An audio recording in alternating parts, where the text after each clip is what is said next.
ሰራዊት ኤርትራ ዝወረሮ መሬት የለን ልካለ ሓደ ሰራዊት ኤርትራ ዘጋፍዕ ህዝቢ የለን እገለ ዝበሃል ሰብ ከምዚ ኮይና ትለና ይትኽእል ህዚ ሰራዊት ብልጽግና እዩ ናይ አዲስ አበባ መናእሰይ ናይ ትግራይ ዝገፍፍ ዘሎ እዩ ከይብለሉ ሕዚ አዲስ አበባ ይግፈፍ ኣሎ ሓቂ ኣብ ምዕራብ ትግራይ ናይ ደቂ ኣንስትዮ ወፃሕ ያጋጥመሎ ሰብ ይመውተሎ ብቀዳማ 7 ሰዓት ረሽነ ወፀለምቲ ሓደ ቀሺ ሓዊስካ ሰራዊት ኤርትራ ከምረሽነ ህዚ ናይ ህልውና ሓደጋ ኣሎ ንተሓቋቋፈሉ ንናበሉ እዩ ናይ ትማል በኻሊ መንገዲ ይዙ ዘሎ መጥዑ ዕምሮ እንተልይዎ ሰላም ዝደሊ ንድሕር ኮይኑ ዚስ ዌልካም ዲ ዝብልስ እንታይ ዝብልኩም ዓይነት ኣነ ይርድእ እንከባ ይዝብል ይሓስቡ ድዮም ዝዛረብዎ ዘሎ እቶም ሰባት ሲ ይርድኦም ዝዛረብዎ ዘሎ ይኽብል ዝደሊ ክሕግዝ እውን መሰልን ግቡእን የብሉን ኣብ መሬት ትግራይ ይሕግዝ ዘሎ ዝበለኩ የለን ኣብ መሬት ዘሎ እየ ዝበልኩ ኸነ ሓደ ዘረባ ኢና ተዛረብና ንህዝብና ሰላምን ምርግጋዕን ይህበለው ክትብል ተለኹም መግለፂ ኣብቲ ቦርደር ግን ክልቲኡ ህዝቢ ክራኸብ ከሎ ኣብ ቦርደር ሲ ናይ በርሊን ወል የለን ኦት መንደቕ የለን እቶም ህዝብታት ይራኸቦም ዕዳጋ ብሓደ ይገብሩ እዮም ኣብቲ ማእኸል እንካን ሃዋን ከጋጥም ከሎ ሌባ ከጋጥመካ ይኽእል ወይ ስግረዶብ ክህሉ ይኽእል ወይ ኮንትሮባንድ ክህሉ ይኽእል ካልእ ዝተፈላለዩ ገበን ኣሎ እዩ ኣብ ሓደ ዝኾነ ነገር ክህሉ እዩ ኣብዚ ዝገብርዎ ዘሎ ስራሕቲ ሲ ኣወንታዊ ስራሕ ጥራሕ እዩ ንሕና ኸድና ናብ እገላ ኸድና ናብ ራማ ኸድና ናብ ዛላምበሳ ኸድና ኣነ ባዕለይ ከይደ ናብ ክልተ ቦታ ትረዲኻ ዶ ኣብዚ ሲ እቲ ህዝቢ ዝኾነ ዓይነት ዝበፅሐና በደል የለን ኢሎምና ዝለካ ዘሎ ወገን ባድመ ካብታ ሒዞም ደ መሓዝኑ እንታይ ዳኣሎም ዝገብሩ ኢልና ንኣብነት ሌባ እንተልዩ ይከታተልዎ እዮም ስግረዶብ እንተልዩ ናይ ሰብ ዝውውር እንተልዩ ይከታተሉ እዮም ስግረዶብ ንዘጋጠመ ክኣቱ ይኽእል እዮም ኣብቲ ከባቢ ንሱ ማለት እዩ እዚ ከዓ ገበኒ እዩ እዚ ከዓ ክንምክቶ ዘለና ክንከላኸሎ ዘለና ገበኒ እዩ እዚ ኣወንታዊ ነገር እምበር ሕማቕ ኣይኮነን ናይ ምዕራብ ትግራይ ሓደ ሓወይ ተዛረበ ክጠቅስ ስለ ዘለኹ እንታይ ኢሉ ትማልሲ ገሪምኒ ሒዘያ ብኖት ኣይ ግልጽ እያ ተዘረባ ኣይ ከጥፉና እዮም ትሕዘኒ ኩነታቱን ገምጊምና ፀገም ገጥመና እዮም ዘለና ሓቅهم እዚ ገዲፍና ሓደ ኮይና ተወዲብና እንተ ዘይተቃሊስና ዋላ ኢድና እንተ ንህቡውን ከጥፉና እዮም ኣይግድ ዋላ ኢድና እንተ ንህቡውን ከይትርስዕዋ ዋላ ኢድና እንተ ንህቡውን ባይትረፈና ኢልና መንግስትና ሁሉ ነገር ገዲፍና ተጋሩን ተናኣጥውን ሓደ በሓደ ታሪክና ከጥፍዎ እዮም ባህልና ከጥፍዎ እዮም ገሊኹም ምዕራብ ገሊኹም ራያ ገሊኹም ተንቢየን ገሊኹም ዓድዋ ዛዕምዛ ዝበሃል ዘረባ ብጣዕሚ ዘፅለና ኣነ ኢሎም ክብቱንና እዮም በውራጃ ሶ ዋላ ኢድና እንተ ንህቡውን ይገድፉና ኢሉ ኮረ ትክክለኛ ሶ ናብ ቦታና ይመለስ ዋላ ኢድ ካይብካ እውን ተግራዋይ ኮይንካ ምንባር ይከኣል ዝሕጂ ዘሎ ጨምለቕለቕ ክነቁሞ ኣለና ሓይሊ እንተልዩ እዚ ሓይሊ ክመፅእ ከሎ ኣብ ወጅኻ እንኳዕ መፅኻ እዩ ፅቡቅ ዝመስለኒ ብሓደ ኮይና ንቃለስ እዩ ፅቡቅ ዝመስለኒ ታዳና ክትገብር ህዚ መፂኻ ፅቡቅ ይመስለኒ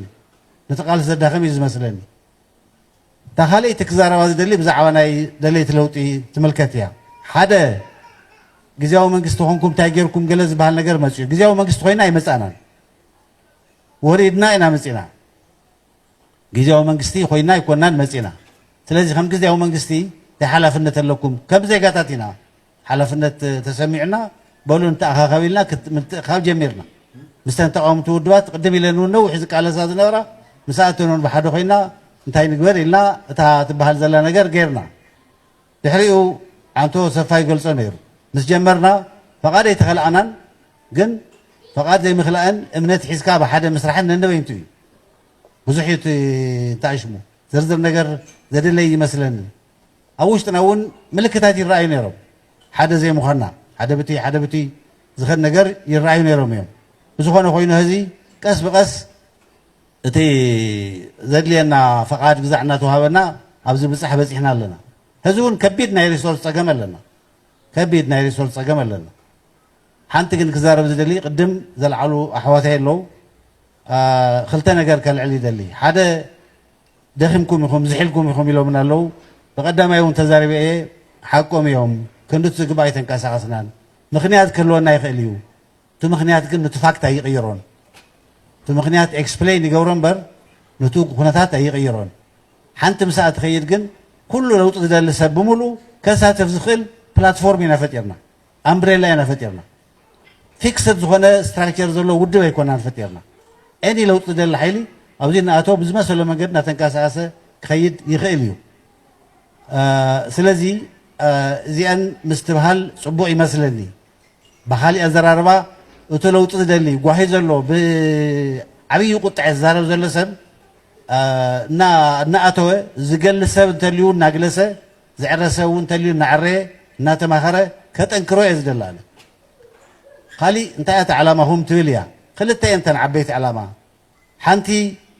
ኩናት ኣብ ትግራይ ክንትርፍ ምፅዓር እዩ እንተመፂኡ ምንም ኣይንገብርን አንተ ይግለጽ ነይሩ ለውጥ ደሊኻስ ኩናት ኣይንገብርና ልካ እንታይ እዩ ዝኾን ዝበሃል ቀዳማይ ምርጫና ብሰላም ለውጢ ክመጽእ ምድላይ እዩ ኩናት ኣብ ትግራይ ምውጋድ እዩ ብፍላይ ድማ ናይ ወክልና ኩናት ክተርፍ ምግባር እዩ ናይ ሻዕብያ ወኪል ኮንካ ምስ ማእኸላይ መንግስቲ ቀዋሚኦም ዝበሃሉ ሓይልታት ፀሚድካ ህዝቢ ትግራይ ናብ ሓዊ እቲኻ ድሓረ መጨረሻ ምንም ዘይገብረሉ ኩናት ኣድቂቑ እንደገና ከም ሕብረተሰብ ደው ክንብል ዘየኽእለና ኩናት ምትራፍ እዩ ሓደ ዋና ዕላማና እዚ እዩ ይመፅእ ንሪኦ ስለ ዝነበርና እዚ ኣብ ዘይኮነ ተጀሚሩ ኣብቲ መንግስቲ እናሃለና እውን ኣልዒልና ኢና በቢ ዝኸድናዮ እኮ ሰልፊ ተገይሩ ሰብ ዓለቕለቕ ከብሎ ከሎ ሰብ ነጊሩና እዩ ሰላም ኢና ንደሊ ኢሉና እዩ ኩሉ እቲ ሰብ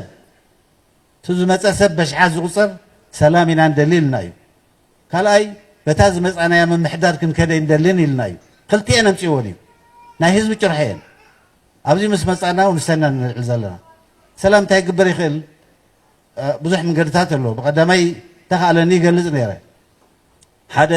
ናይ ኩናት መሳርሒኡ ምሕዳግ እዩ ህዝቢ ምሕዳግ ሰራዊት ምሕዳግ እዩ ካብኡ ክንገብሮ ንኽእል ኢና ክንድስ ተኻእለና ንግበሩ እዚ ሓሊፉ ዝመፅእ ኩናት ተልዩ እውን ብጣዕሚ ብዙሕ ዋጋ ዘየኽፍለና ሓድነትና ዘይሰባበረልና ክኸውን ንግበሮ እዚ እቲ ሓደ እቲ ካልኣይ ዕላማ ናይ ህዝቢ መንግስቲ ምትካል እዩ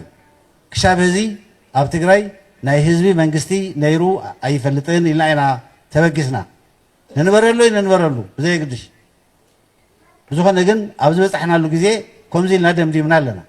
ቅድም ኢልና በፂሕና ክንኮን ንኽእል ኢና ትመደምደምታ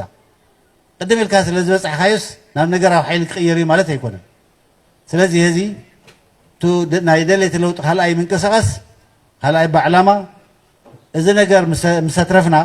ተህዝ ዘሎ መንግስቲ እውን ናብ ሓደ መልክዕ ምስ ኣተሓዝና ብትግራይ ዘሎ መንግስቲ ሓቋፋይ መንግስቲ ንግበር ዝብል እዩ እቲ ሓቋፋይ መንግስቲ ናተይ ፐርሰናል እምነት ይኹን ኣብቲ ማኒፌስቶና እውን ተቐሚጡ ዘሎ ህዝቢ ትግራይ ፓርላማ ዝመስሎ ቆይሙ ይምረፅ እዩ ባዕሉ ይምረፅ ኣነ መንእሰይ ክኾን ይኽእል ዓንዶም መንእሰይ እዩ ኣነ ፕረዚደንት ክኸውን መንእሰይ እንተኢሉ ከምኡ ዝመሰለ መንእሰይ መዓት ክመፅእ እዩ ስርዓት ክህልዎ ኣሎ ስርዓት ድማ ህዝቢ ትግራይ ይእከብ ፓርላማ ዝመስል ነገር ይቁም ፓርላማ ከመይሉ ይቆም ዝብል ንማየጠሉ ድሓር ዝመርሐና እከለ ኢሉ ይምረፅ በቃ ዝቆፃፀሮ ባዕሉ ዝቆፃፀሮ ዘውርዶ ዘደይዎ ከምኡ ዝመሰለ መርሒ ይምረፅ ናይ ትግራይ ህገ መንግስቲ ናይ ኢትዮጵያ ህገ መንግስቲ እዚ ይፈቅድ እዩ እዚ ተግባር ንግበር ኢና ንብል ዘለና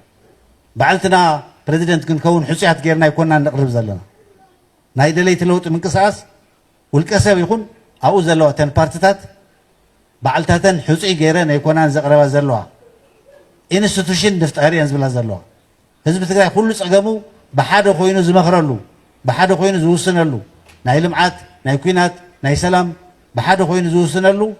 መንግስቲ ይሃልዎ መንግስቲ ማለት ፓርላማ እዩ ፓርላማ ይሃልዎ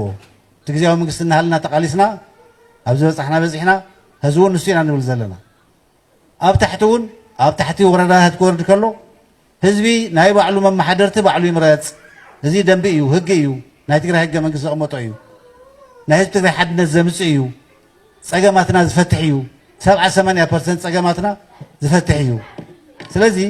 ናይ ከተማ ከንቲባ ይኹን ናይ ወረዳ ሓላፊ ብናይ ወረዳ ቤት ምኽሪ ብናይ ከተማ ቤት ምኽሪ ይመረፅ እዩ እቲ ቅዋምና መንግስቲ ይቁም ክንብል ከለና እዚኦም ክልቲኦም ፒላራት ናይ መንግስቲ እዮም ኣብ ልዕሊኡ እቲ ዝመፅእ ካቢነ ኣብ ሜሪት መሰረት ዝገበረ ኢንክሉሲቭ ዝኾነ ንኩሉ ዝሓቁፍ ካቢነ ይሃሉ ዕጡቕ ሓይሊ ካብ ናይ ፖለቲካ ፓርቲ ወገንተኝነት ይውፃእ ከምኡታ ዝብሉ ነገራት ኣለዉ ኩሉ ሰብ ዝበጎም እዚኣቶም ንግበር እዩ እቲ ዕላማ ስለዚ እንድሕር ቀኒዕኩም ተቢልኩም ምስታይ ኢኹም ትገብሩ ዝብል ተን ዕላማኡ ተቐሚጠን ኣለዋ ግን እዚ ክልተ ነገር እዩ ዘሎ ሓደ ተህዝ ዘሎ ፀገም ከመይ ንፍታሕ እዮ እቲ ጭቡጥ ፀገም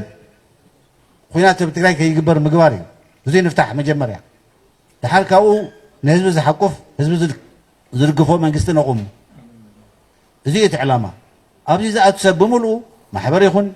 أقاومو دما نخل زحقف في بلاتفورمنا فتيرنا نحد ودب مانيفستو يكونن والكسبات كأوتو يقولوا بكل الدرجة بزوا درجة كأوتو يقولوا أولا كأوتو يقولوا محبرات كأوتو يقولوا ፖለቲካ ውድባት ከአቱ ይሆኑ ለሐርሳቶም እና ተማኸሩ እና ተሰማምዑ አወረዶም አብዘውኦም ባርከለ ተሐባብረና እናወሉ ከም ተብዚ ንግዚኡ እስኻ ተሐባብረና ኢሎምን ዘለው ኮሙን እናገበሩ ዘአቱ ሰብ በሙሉ እናተና ተነና እሽተይ ጭሩሩሩ ዝብላ ዘለዋ ፈለጋት ጭሩሩሩ ዝብላ ዘለዋ ናይ ህዝቢ ተቃውሞ ውሕጃት እናአከብና ናብ ዓዊ ውሕጅ ንቀይረንሞ ንለውጦ እዩ እቲ ጉዳይ ስለዚህ አሰራርሑውን ዕላሙ ጥራሕ ዘይኮነስ አሰራርሑውን ሓቆፋይ ክኸውን ንኹሉ ሰብ ከእቱ ኣብዘ ዘርከበሉ እናኣተወ እናተቃለሰ ክኸይድ ድሓር ነወራረዶ ሒሳብ ተልዩና እዚ ምስ ፈታሕና ቀሲልና ነወራረዶ